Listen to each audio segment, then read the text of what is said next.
Gram सभा करनीपुर से आपका भाई, आपका बेटा, आपका चहेता विनोद मिश्रा।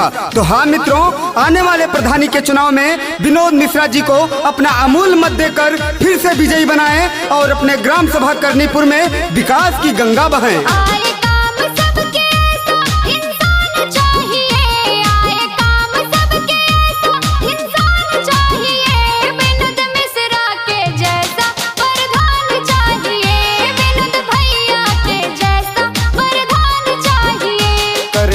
की करे रक्षा वो बलवान चाहिए, करनीपुर की करे रक्षा वो बलवान चाहिए।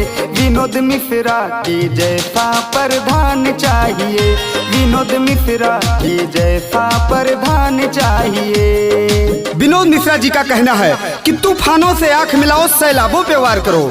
तूफानों से आंख मिलाओ, सैलाबों पे वार करो। अरे मल्लाहों का चक्कर छोड़ो, तैर के दरिया पार करो।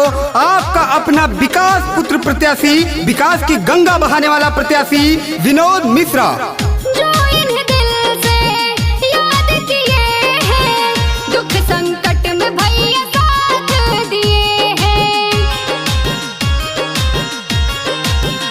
हाँ, रह के गरीबों के संग भैया सबकी मदद दिन रात किए हैं।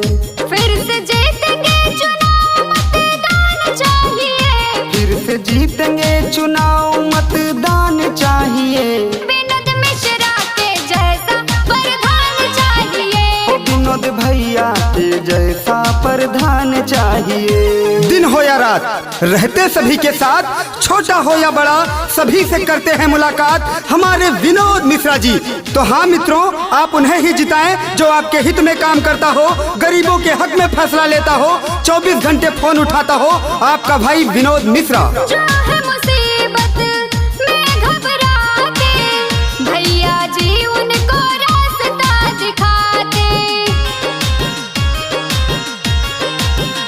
हाँ, थाना पुलिस हो या कोई समस्या, भैया जी सबको न्याय है दिलाते। माता बहनों का फिर से वरदान चाहिए, माता बहनों का